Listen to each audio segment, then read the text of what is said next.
A graça e a paz, meus amados, tudo na paz do Senhor. Que alegria podemos estar juntos como família aqui essa noite. E eu quero convidá-los a abrir suas Bíblias, por favor, lá em Gênesis, capítulo 6.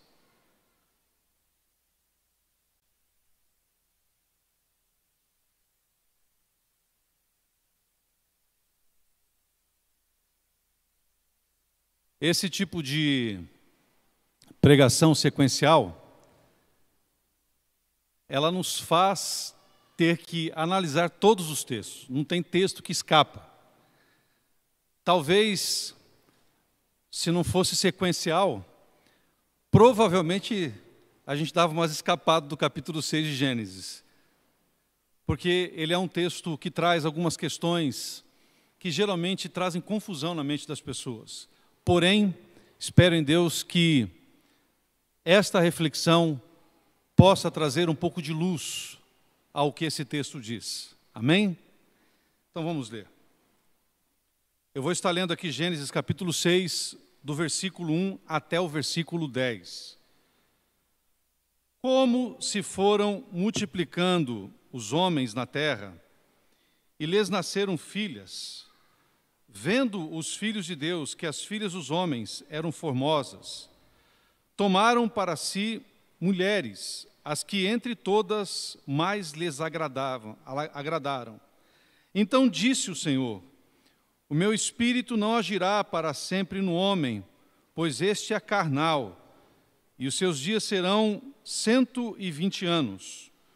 Ora, naquele tempo havia gigantes na terra, e também depois, quando os filhos de Deus possuíram as filhas dos homens, as quais lhes deram filhos, estes foram valentes, varões de renome na antiguidade. Viu o Senhor que a maldade do homem se havia multiplicado na terra, e que era continuamente mau todo o desígnio do seu coração. Então se arrependeu o Senhor de ter feito o homem na terra, e isso lhe pesou no coração.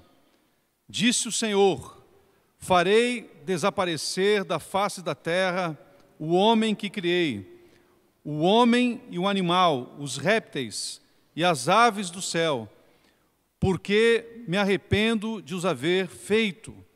Porém Noé, essa parte aqui é linda, achou graça diante do Senhor. Eis a história de Noé. Noé era homem justo e íntegro entre os seus contemporâneos. Noé andava com Deus. Gerou 3 filhos, Sem, Cã e Jafé. Pai de amor, eis a tua palavra.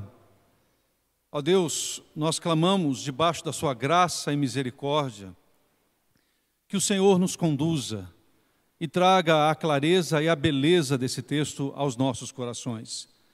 E nos ajude, Pai, pelo teu amor e misericórdia, a permitir que esta graça maravilhosa realmente possa alcançar os nossos corações. Amém. Bom, meus amados, o tema de hoje é curso completo do pecado. Se você quer perceber como este pecado corrompe, destrói, humilha a humanidade, está aqui nesse texto, nesses versículos. Bom, pecado é como uma célula ruim, como se fosse um câncer dentro do ser humano, e que não existe nada neste mundo, nada, absolutamente nada, que impeça o seu desenvolvimento. Porque ele vai nos apodrecer, ele vai nos destruir, ele vai acabar conosco. E isso acontece sobre a face da terra.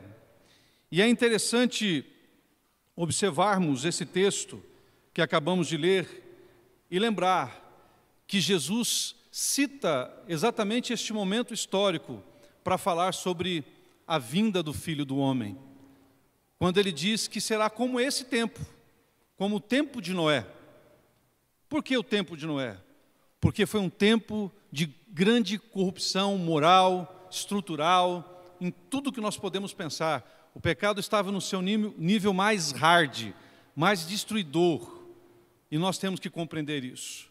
E hoje não é diferente, e é isso que eu quero trazer aos nossos corações. Então, vamos lembrar aqui, o pecado é como um câncer da alma.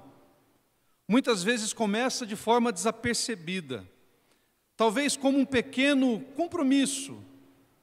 Pode haver alguns sintomas incômodos, mas nós os descartamos ou até mesmo desculpamos devido a alguns outros problemas da nossa vida. Mas o câncer está lá e crescendo, causando corrupção no indivíduo e também manchando os seus relacionamentos. Se não for controlada, contaminará uma sociedade inteira. O resultado final é o julgamento de Deus. Mas, felizmente, em todo o processo anterior ao julgamento de Deus, sua graça nos dá repetidas ofertas de arrependimento e restauração. Este é o processo retratado nesses versículos que lemos. Bom, o pecado, meu amado, ele começa com concessões, segue para a corrupção e termina na condenação, a menos que respondamos à graça de Deus. Eu queria convidar vocês para verem como esse texto, ele é um texto citado também por Jesus, como eu já disse. Abra sua Bíblia em Mateus, fica com o dedinho aí em Gênesis capítulo 6, não saia daí, mas abra sua Bíblia lá em Mateus capítulo 24, veja o que diz o versículo 37 ao 39. Mateus capítulo 24, do versículo 37 ao 39, lembrando que você não perca o texto lá de Gênesis, tá bom? Capítulo 6, nós vamos voltar lá. Pois assim como foi nos dias de Noé, está vendo? Jesus está se referindo a este momento. Também será a vinda do Filho do Homem. Porquanto, assim como nos dias anteriores ao dilúvio, comiam e bebiam, casavam-se, davam-se em casamento, até ao dia em que Noé entrou na arca. E não perceberam, senão quando veio o dilúvio, e os levou a todos, assim também será a vinda do Filho do Homem. Jesus refere-se a este momento histórico como a sua vinda. Não são poucos, melhor dizendo, aqueles que pregam sobre a arca, trabalhando o olhar da redenção. Mas vamos também trabalhar aqui essa questão do pecado que corrompe, que destrói a sociedade. Então vamos ver em primeiro lugar, primeiro ponto, o pecado começa com uma transigência, uma permissão.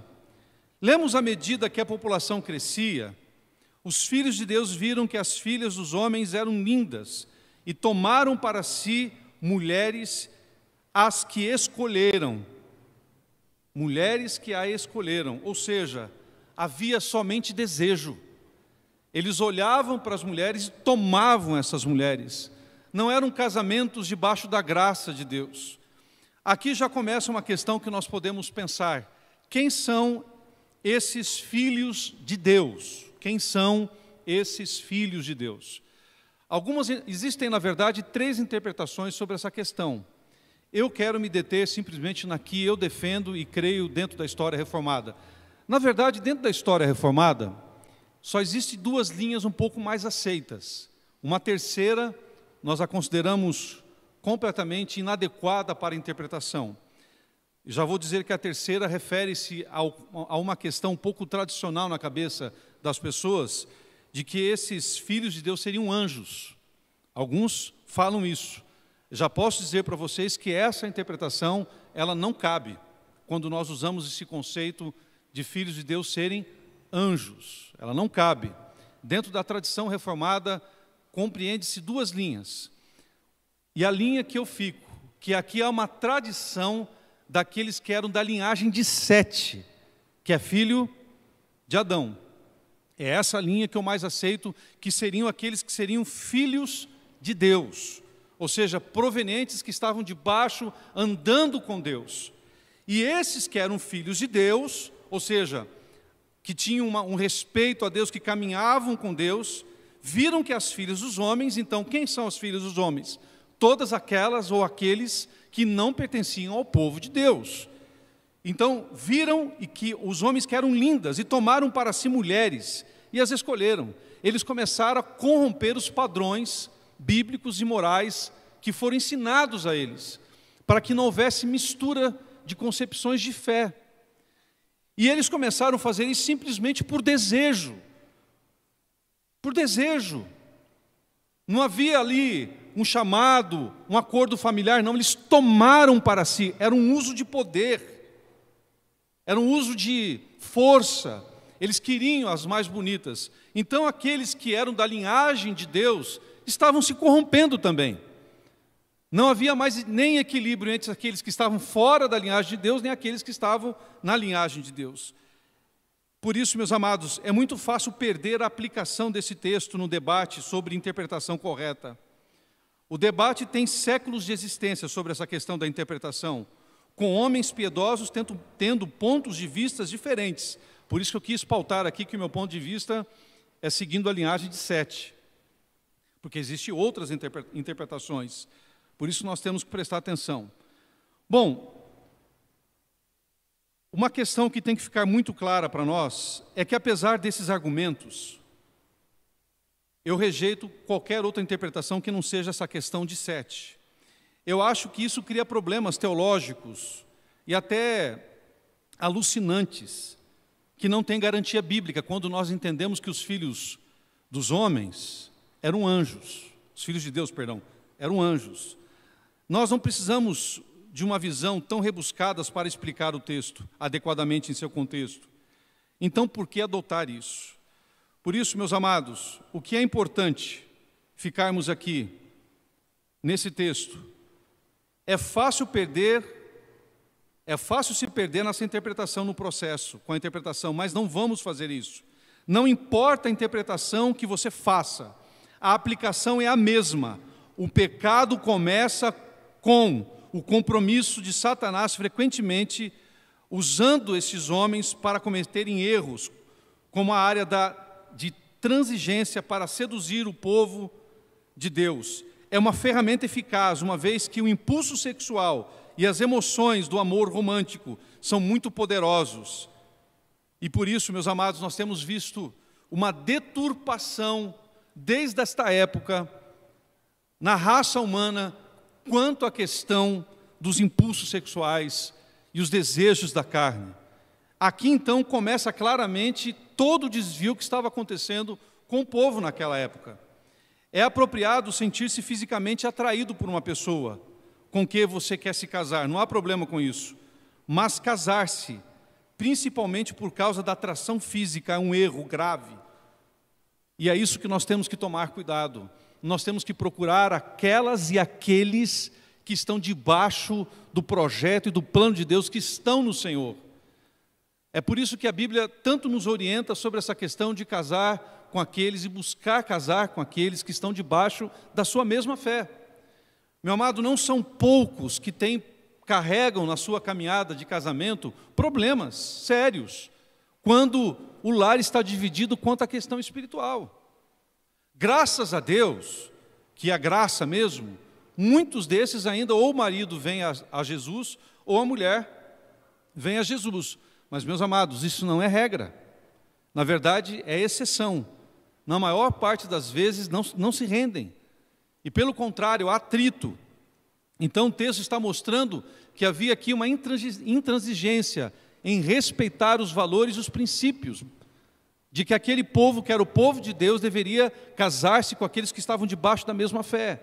Mas eles começaram a dar mais valor ao desejo da carne, à atração física, do que aos princípios e valores que Deus havia já deixado com aquele povo naquele momento da história.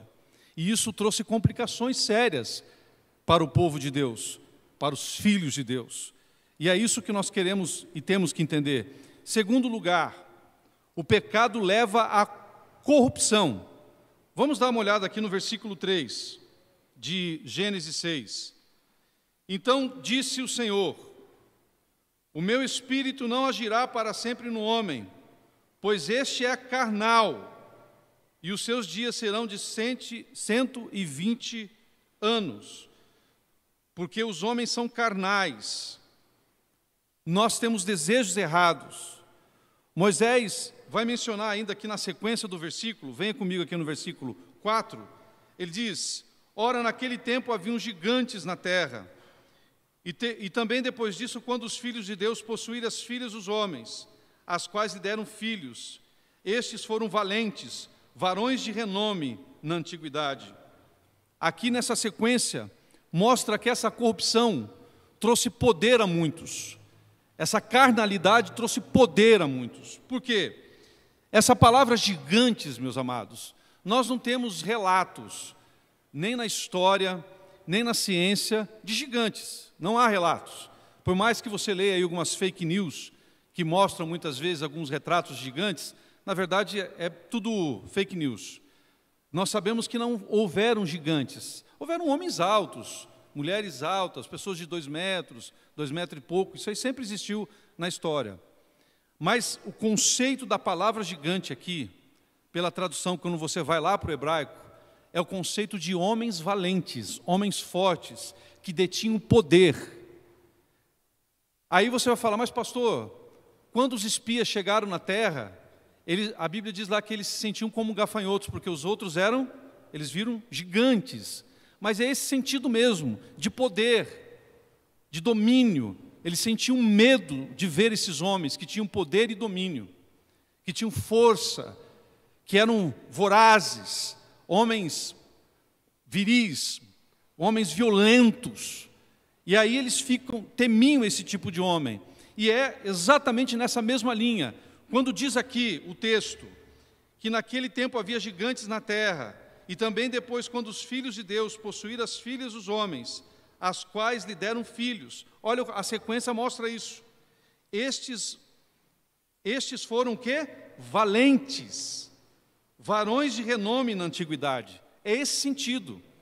Esses gigantes eram os valentes. Você vai falar, pastor, mas e o gigante que lutou com Davi? Meu amado, a Bíblia não fala se era um gigante fora do comum. Ele podia ter 2 metros e alguma coisa, um homem forte. Pronto, já era um gigante para aquela época. Saía do padrão. Nós temos que lembrar que naquela época a alimentação não era boa, as condições não eram boas, talvez o desenvolvimento não fosse tão bom assim da estrutura.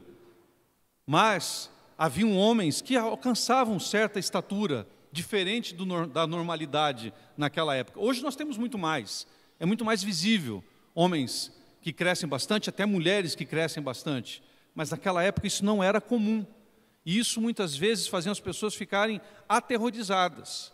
Por isso não é à toa que eles eram valentes, homens fortes, homens de guerra, homens vorazes, destruidores, e por isso nós vemos que esses homens eram levados à corrupção e levavam todo um povo à corrupção. E, meus amados, isso tem acontecido da mesma forma hoje. O uso do poder, o uso da manipulação, o uso do cargo, que muitas vezes nos leva à corrupção moral. Quantos cristãos, meus amados, exercendo cargos públicos, têm nos trazido uma tristeza grande no coração, por cederem à corrupção, aos desejos, pelo uso do poder, porque daí tem autoridade sobre os outros, usam dessa autoridade para humilhar, para pisar, para manipular. Esses muitos corações hoje, da mesma forma, através do poder, manipulam, obrigam pessoas a viverem de forma completamente errada. Nós temos que ter uma conduta, e essa conduta, ela só pode vir pela graça que nós vamos falar daqui a pouco. E quando essa graça é verdadeira em nós, o nosso coração tem que ter atitudes diferentes, seja lá onde estivermos. A nossa conduta tem que ser sempre reta perante o Senhor.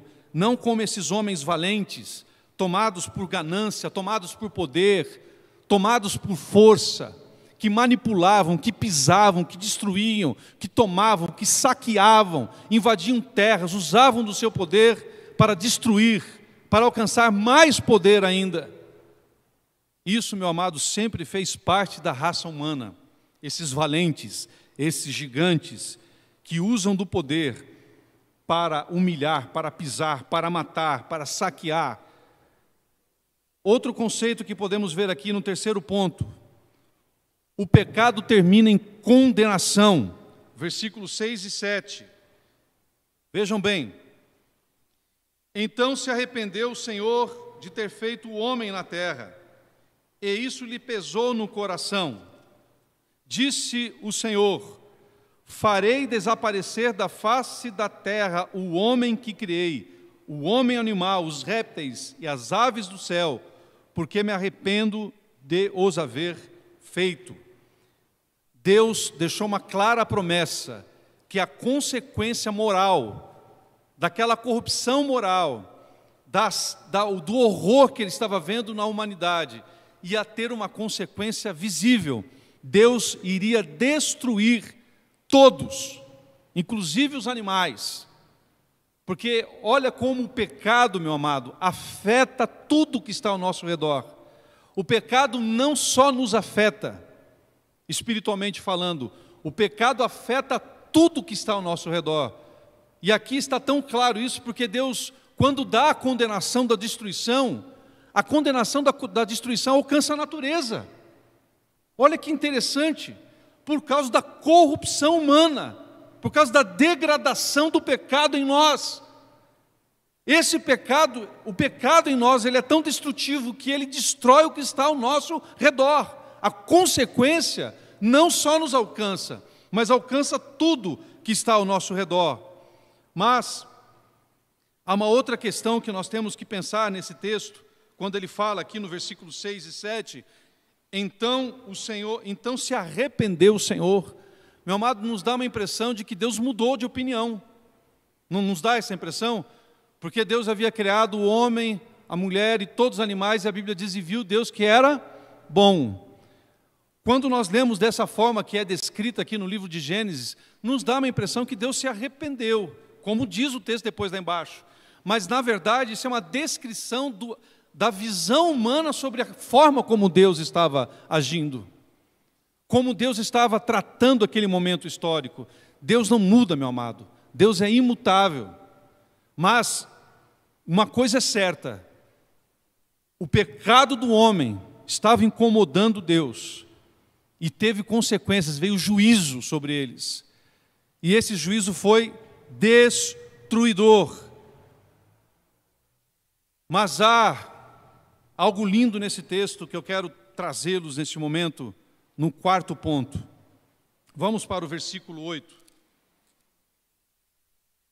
Disse o Senhor, versículo 8, porém, Deus olhou para toda a terra, falou que ia destruir tudo, porém, Noé achou graça diante do Senhor.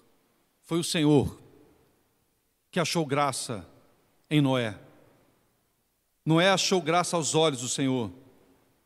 A palavra favor, aqui, aceitação, ou graça, que pode ser traduzida, quando usada para o favor de Deus para com o homem, significa o seu favor imerecido. Noé não ganhou o favor de Deus, ele o encontrou. Ele o encontrou. Ele era tão pecador quanto os seus contemporâneos. Vocês querem ver isso? Rapidamente, é em Gênesis mesmo. Olha Gênesis 9, 21. Veja como que Noé era pecador como qualquer homem. Isso aqui já é depois. Vamos ler o 20 e 21. Sendo Noé lavrador, passou a plantar uma vinha. Depois que ele plantou a vinha, o que ele fez? Bebendo vinho, embriagou-se e se pôs nu dentro da sua tenda. Ele teve uma atitude completamente deselegante, horrível, porque ele era pecador como todos nós, mas ele achou graça diante de Deus. É a primeira vez na Bíblia que a palavra graça aparece. É aqui, meu amado. É no capítulo 6 de Gênesis. É a primeira vez. Deus demonstra graça outras vezes, anteriormente.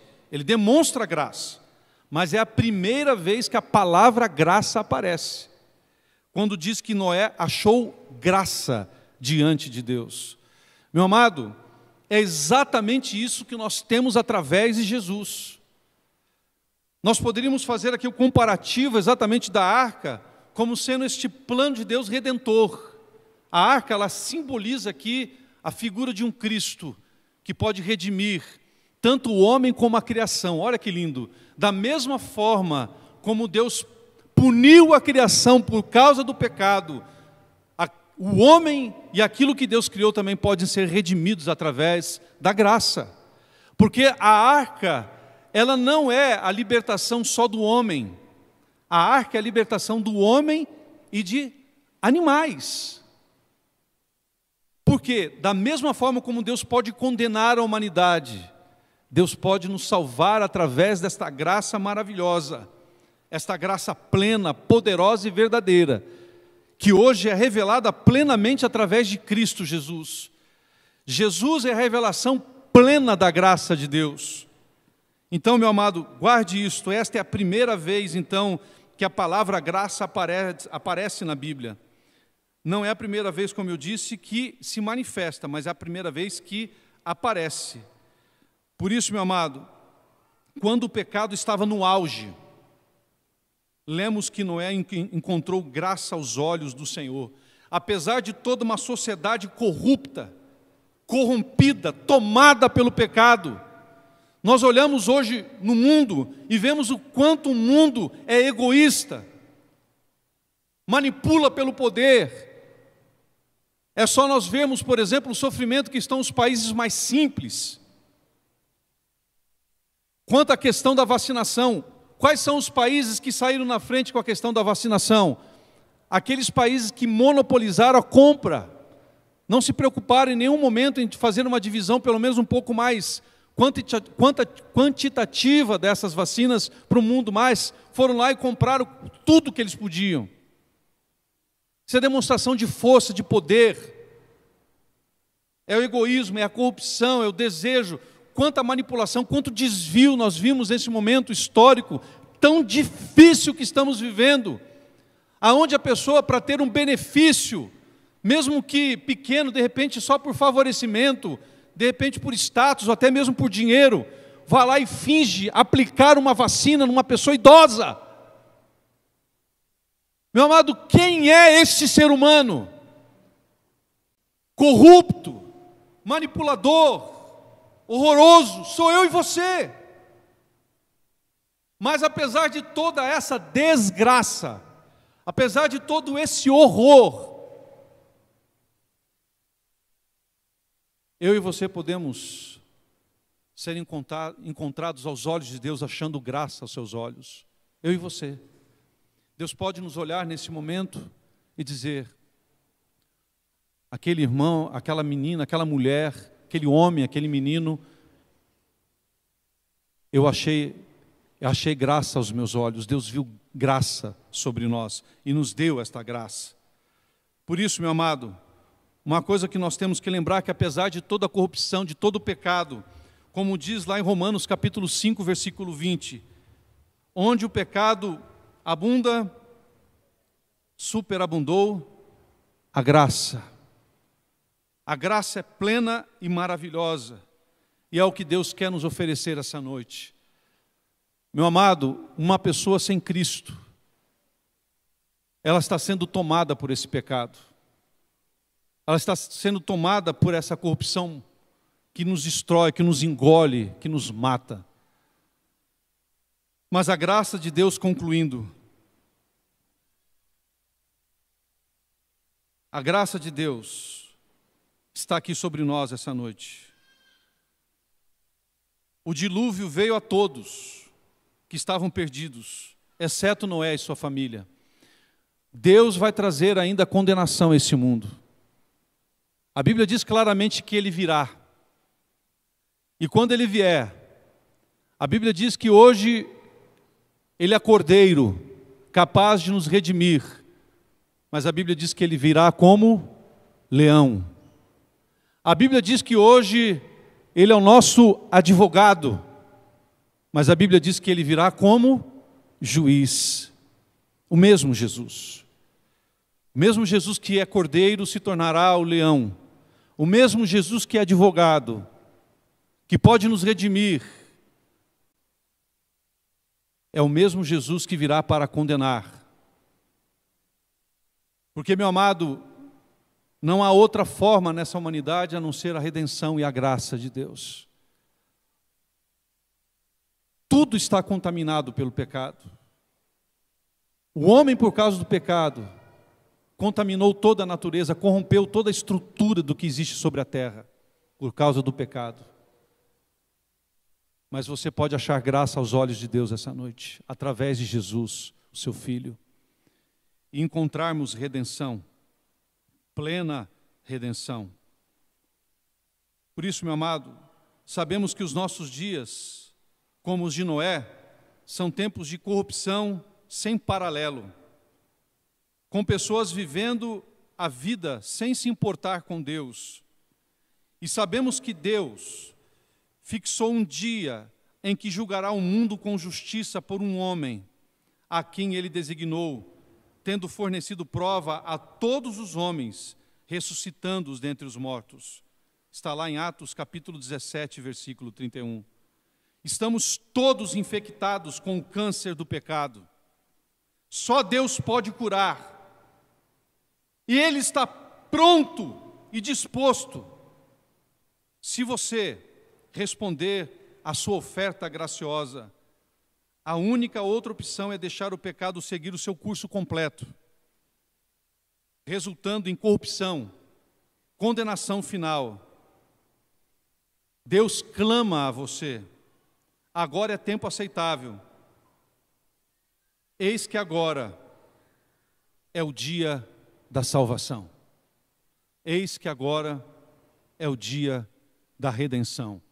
Eis que agora é o dia da graça. O Senhor quer mudar a nossa história. O Senhor quer mudar as nossas vidas. Eu quero te convidar, numa leitura final, a abrir sua Bíblia em 2 Coríntios. Abra comigo ali, meu amado. Uma leitura final para nós. 2 Coríntios. Capítulo 6, versículo 2. Lê bem forte comigo esse versículo. Eu quero convidar que nós façamos uma leitura em uníssono aqui. Porque ele diz: eu te ouvi no tempo da oportunidade e te socorri no dia da salvação. Eis agora o tempo sobremodo oportuno. Eis agora o dia da salvação. Amém? É isso que o Senhor quer, através de Cristo Jesus sobre as nossas vidas. O seu ato de amor e de redenção. Meu amado, como aquele povo na época de Noé, nós somos corruptos, somos horríveis. A única forma de redenção e de cura para a nossa condição é essa graça manifesta através de Cristo. E esse Cristo da vida, esse Cristo do amor, é o Cristo que está aqui essa noite, para que eu e você possamos achar graça aos seus olhos. Eu quero orar por você. Feche os seus olhos. Existe alguém aqui essa noite que precisa encontrar graça aos olhos do Pai? Levante a mão. Levante a sua mão, amém. Glória a Deus. Você que precisa desta redenção, desse amor pleno sobre a sua vida, para que nós não sejamos achados como aquela geração corrupta, condenada à morte, da mesma forma como achou Noé graça aos olhos do Senhor. Nós vamos também poder ter essa oportunidade de achar graça aos olhos do Senhor essa noite, porque hoje é o dia da salvação, hoje é o dia da redenção. Curve a sua cabeça. Te damos graças, Pai, por saber que apesar do que somos, fazemos, pensamos, sentimos. Apesar de toda a corrupção que existe dentro de nós por causa do pecado, através do seu Filho, Pai, o Senhor achou graça em nossas vidas. Ó Pai, e hoje nós podemos desfrutar de forma consciente da salvação plena no Senhor, porque hoje é dia de salvação, hoje é dia, Senhor, de redenção, hoje é dia, Senhor, da manifestação da sua graça sobre as nossas vidas. Ajuda-nos, ó Pai, a entender isso, e a ver, ó Pai, que nós somos uma geração igual àquela geração que estava lá na época de Noé. Ó Deus, a palavra tem sido pregada, o aviso tem sido dado e as pessoas estão desatentas. As pessoas foram avisadas, Senhor, mas elas não quiseram, elas viraram as costas para o Senhor naquela época. Da mesma forma, a sua palavra está sendo anunciada hoje, que há redenção, que há salvação, que há no Senhor, ó Pai, a possibilidade de uma nova vida. Da mesma forma que o Senhor abriu a porta da arca, para que outros pudessem adentrar, e eles, Senhor, rejeitaram a salvação, rejeitaram qualquer condição de mudança. Ó Deus bendito, da mesma forma o Senhor tem derramado da sua graça misericordiosa sobre nós. E nós sabemos, Pai, que quando a sua graça se manifesta, ela é irresistível, ela nos rende, ela nos faz perceber, Pai, a nossa condição, o nosso pecado, para vivermos contigo e andarmos contigo. Obrigado, Pai, pela excelência do seu amor, Pai, que apesar de toda a corrupção que tinha naquela época, o Senhor trouxe redenção, tanto aos homens, como toda a criação. E nós sabemos que hoje, da mesma forma, o Senhor nos dá a condição da redenção, tanto de nós, como da criação que geme aguardando a volta de Jesus. Obrigado, Senhor, que nós possamos nos render de coração à Tua palavra, em nome de Jesus. Amém.